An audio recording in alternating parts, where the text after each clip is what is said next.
dad on this card. I know this is something you've wanted to do for quite a long time, and now it's finally here in this huge card.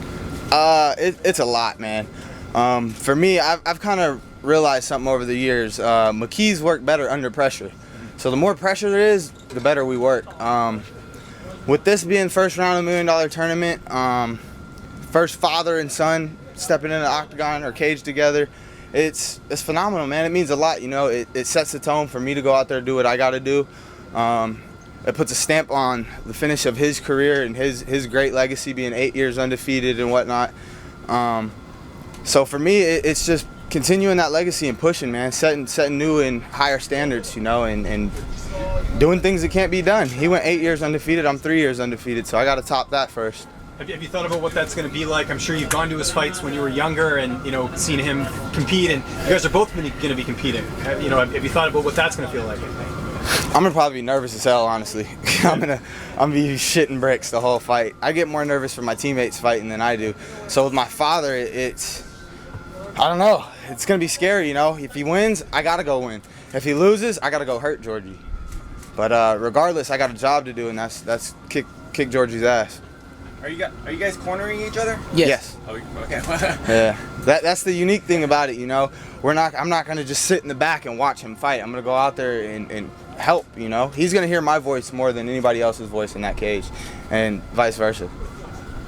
Antonio, for yourself now, what are the nerves like? You've obviously fought before, but now what's the pressure like to know that your son is going to be fighting later in the night compared to, you know, early in your career? This wasn't a thing. Yeah, well, you know, honestly, there's no pressure this time, and that's what's kind of scary, is that if I lose, I can use that as an advantage in the corner with him saying, hey, I lost, now you got to bring home the bacon. If I win, then I still say the same thing. Hey, son, I won, you better win. You can't let this happen. So I feel like it's working itself out. It is what it is. I'm scared because I'm not angry for the first time in a fight. I'm not pissed off. I'm not mad. I don't have any animosity. And I used to fight off of that adrenaline. Well, now I'm just calm. Everything in my life is great. My son's 14-0. My gym's successful. My guys are undefeated. I'm kind of scared, like this is too easy.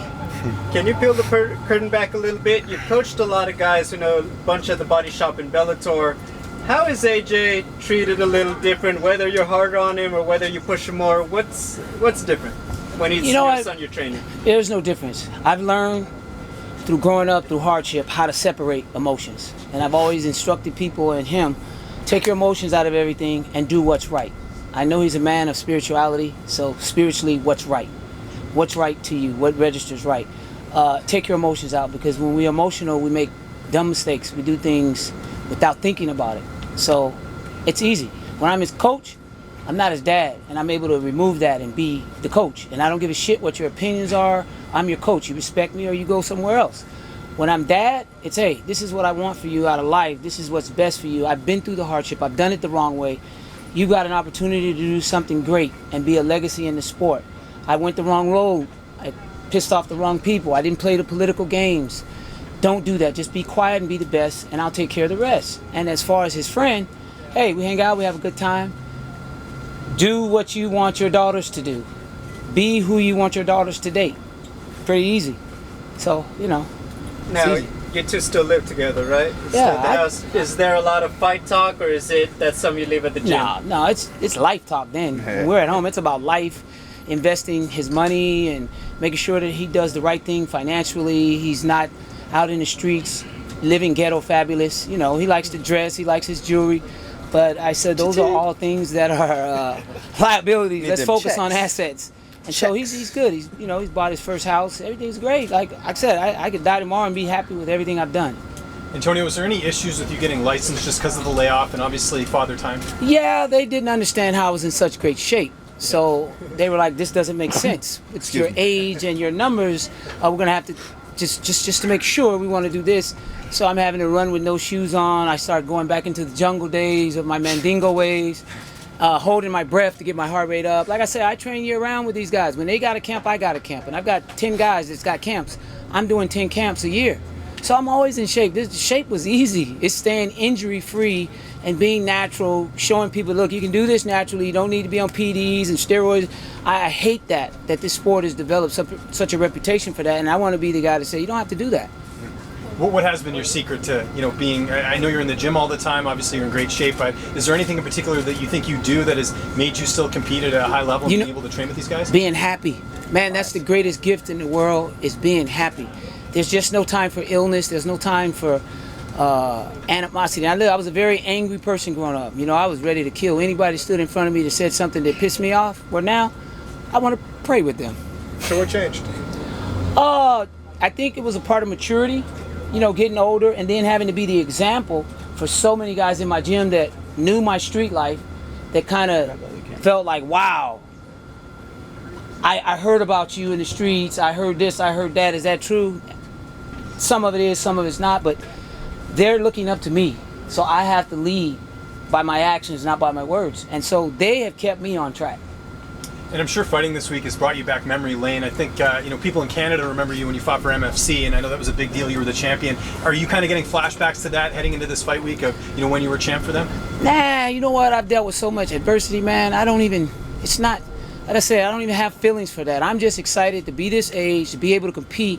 I'm gonna be 50 years old in less than 6 months. I feel great. I'm healthy. I can talk and articulate. My face isn't all busted up. That's a blessing. I think I've had more stitches in my short amount of career than he's yeah, but had you his make way career. more money than I do with your style of fighting versus my style. Yeah. Was that an actual conversation as far as like the style of fighting versus making money? Was that ever or did it just come natural? I like to throw my hands. Yeah. I'm a natural born wrestler, but I'm trying to get some. No matter where I'm at, you hit me, I want payback. He likes to fight. Yeah, I like to fight. So we work on him not getting hit, doing all the hit. Look at his career. He doesn't really get hit. So footwork, the foundation of anything is footwork. So we spent 2 years just on footwork and he didn't even know it. It's funny. He always told me something. He said, you don't even know what you're doing. And by the time you figure out what you're doing, you're going to be so far ahead. And literally now I'm starting to figure out what I'm doing. I'm starting to figure out how to set people up, how to make people move where I want them to move. And perfect example, the fight when I fought John McCappa, everybody was like, oh, it was a wild brawl. No, it was a setup. And I knew he was going to throw that overhand right to block it, drop my left hand and throw it from ground under. So it's those little setups that people don't see. It looks sporadic, but Robin Black said it best. He said he created that opening. I created that opening, and it's so far ahead of where the sport's evolving. By the time people catch on, I'm probably be done, And I told him that when he was little. I said, man, they don't even understand the way you train. They don't even understand your movement. Every fight's different. You can't, how do you train for him? What is he going to do this time? He's going to wrestle? Is he going to strike? He's going to do jiu-jitsu? You ain't even seen his game, his full game yet. So, you got a little of it when Pat Kern took him down, he split his head open. If I can't hold him down, who's going to hold him down? First fight, I threw an elbow. So, where is he going to get beat at? And that's the unique part for me as a father. I know what he's capable of and what he can do. You guys haven't even seen it yet. You're just following the coattails of each fight. But each fight has been a different fight. And the fights that he should have won, shouldn't have won, or he shouldn't have finished the guy, knocked him out. Fights that he should have knocked him out, he just went to a decision. But no one knows what's going through his mind and his life and what's going through him. I know. And I said, man, as soon as you get your mental right, dude, you are going to hurt people and they're going to change some shit about this sport. Because he's going to hurt people really bad. AJ, obviously, you win, there's the draw and everything, that's going to happen. Is it safe to say that your number one pick, if you have your choice, is Pitbull? I want my belt. It's just what it is. He takes it personal. He takes it...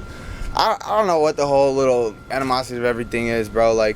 He's had a great career. He still continues to fight. He's still doing great things in the sport. He's two-time champ, 2 different divisions now. That's an accomplishment I want, So it's nothing personal. I kind of look up to him, but at the end of the day, he's standing in my way. And I smell fear from a mile away, I've been calling your name since I stepped in that cage. And I'm 14-0 now. You're fighting a 135-pounder when you're a 145 and 155-pound champ. Doesn't make sense to me. But it is what it is. And then he goes out and calls out Khabib. Bro, you got a 14-0, 24-year-old dog sitting in front of you calling your name out. I'm hungry. I told him, that leash in that kennel, whenever you're ready to go to the pound, I'm taking you and I'm putting you down. You expect